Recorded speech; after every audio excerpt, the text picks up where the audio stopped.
What's happening, everybody? Trey here, joined by my dad, Sean, and today, reactions to the classics. We got another song battle in store featuring Bjork and her track Hyperballad going against another gal we have a couple videos up of, Courtney Barnett, and her track Elevator Operator. I want to shout out our longtime friend and patron of the channel, Mark, for suggesting these for us to do today.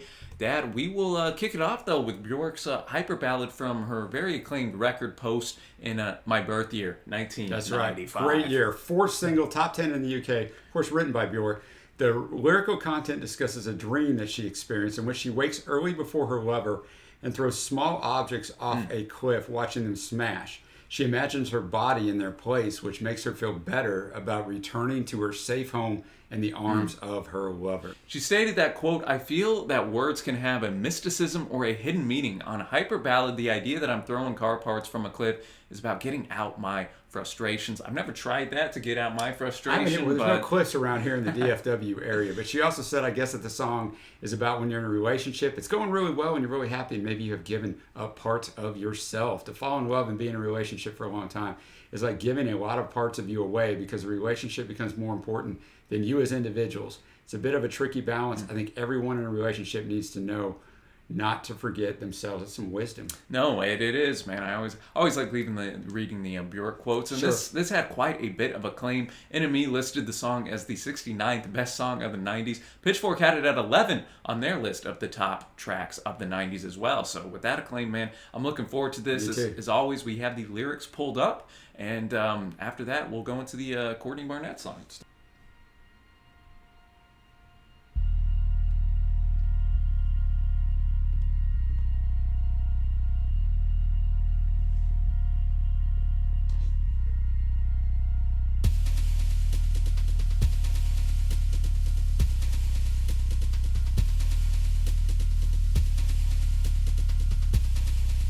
You know, with Bjork, the production's going to be top notch, man. On a mountain, right at the top, this beautiful view from the top of the mountain. Every morning I walk towards the edge and throw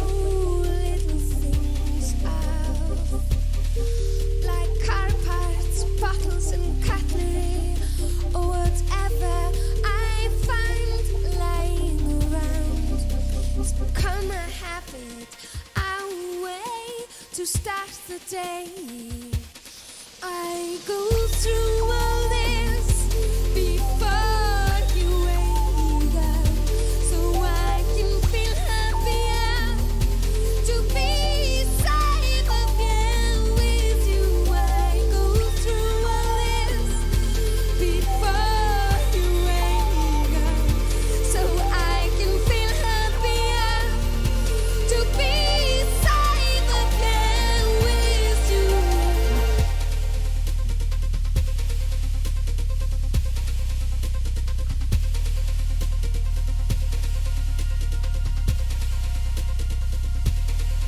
It's early morning. No one is awake. I'm back at my cliff, still throwing things up. I listen to the sounds they make on their way down. I follow with my eyes till they crash. I imagine what my body would sound like, slamming against those rocks. And when it lands, will my eyes be closed or open? I go through all this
Hyper Ballad by Bjork, staying true to the name with, it was a hyper ballad, man, right there. It was. What'd you think of this? Well, you said it at the start, right when the song started, the production's going to be top notch. The production was top notch. Sometimes certain songs, it takes me a while to get used to Bjork's vocals. Not that they're bad. It just takes me a little to get used to. But I like how the song progressed. It's a really good songwriter. She talks about every morning I walk towards the edge and I throw little things off like car parts, bottles, and cutlery. You got a few, knives, forks, spoons laying around, or whatever I find lying around. But as it progresses through, on verse 2 at the end, I imagine what my body would sound like slamming against those rocks. So she sees a symbolism of not just, what she talked about in the quote at the start. She's losing parts of herself. She's throwing all these parts of herself off while she's in the relationship, and now there's nothing left of her. I think that's what that's symbolic for. No, man, I think that's an astute observation there, Dad, and that was one of the lines. That's the only kind I try to make. that came out to me, too. Yeah, man, I thought this song was fantastic. Courtney Barnett is just buckle up. I don't think she's gonna be topping this one, man. And because the instrumentation, all this works so well. The keyboards, the synths going wild in there and hyper whenever the chorus gets up. I go through all this before you wake up so I can feel happier. So it's almost like Bjork's going through all this herself. So whenever the time for the relationship actually comes, she can almost bury that and try to soldier on, so to speak. We had a gorgeous orchestral arrangement in the coda as well, and I know our guy Tom York is a huge fan of Bjork, and this is in '95. This is 5 years before Kid A's coming out, and where Radiohead went with the electronic direction, and you could see almost some influence from this track good call. In it as well, man. So Bjork always a consummate professional and artist. You're gonna get just a really professional done song, and Hyper Ballad's no different, man.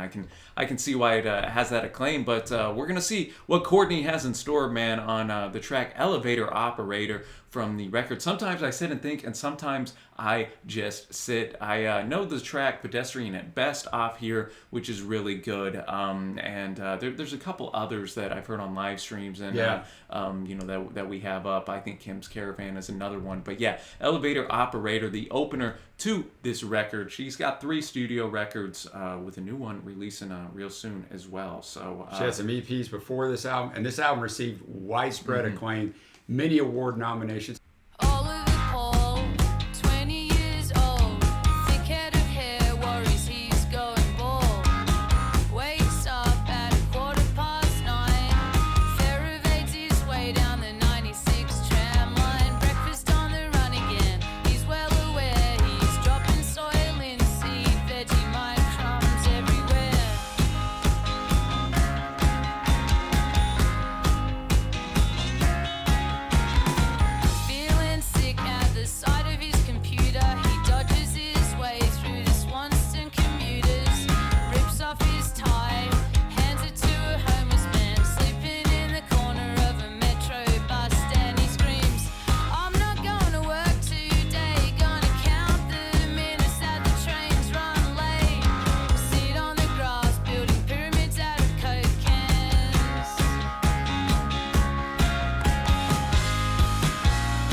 Elevator Operator, Courtney Barnett. Just off the jump, man. What I liked about this is a track you could close your eyes and like Courtney's describing the sight, sounds, and people that are kind of around this story, and I thought the imagery was just fantastic, and especially towards the end of the song, how it switches where you have this guy going on the elevator just to look at the views, and then this woman's like, oh my, is this guy gonna jump? Yeah, because they both go to the roof together. That's where we get the elevator operator, because their fingers touch. And she's telling him, don't do it. You've got your whole life in front of you. I wish I had skin like you. And Courtney actually said this is a true story that one of her friends told her about that exact thing happened because the guy was looking a little scruffy, like there might be something wrong with him. The woman's automatically judging him and saying, don't do it, man.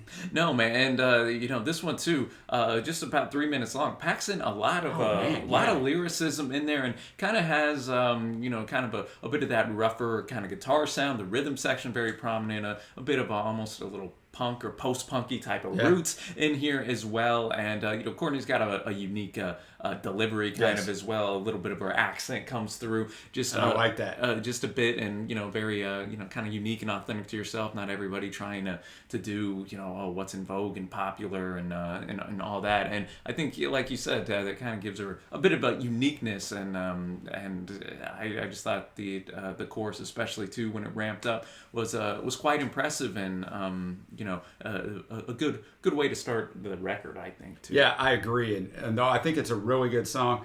For me, as we get to the winners, Trey, it's Bjork, and it's not even close. Even though I really like this Courtney Barnett, that Bjork song was brilliant. No, man, and I'm with you too. Courtney was just a good, bit outmatched today. Yeah. I got to go with Hyperballad as well, and but both really solid songs. So shout out to Mark for suggesting this battle for us today, and let us know down below which of these you have as your winner today. And if you like this video, be sure to give it a thumbs up, hit that big red subscribe button, and if you'd like to have us do a song reaction battle or album review or reaction for you, you can check out our Patreon page, which is linked below and will also be at the end screen. But Dad, I guess that covers it. That's it, man. For us today, and until next time, y'all, thanks so much for watching, happy listening, and we will see you.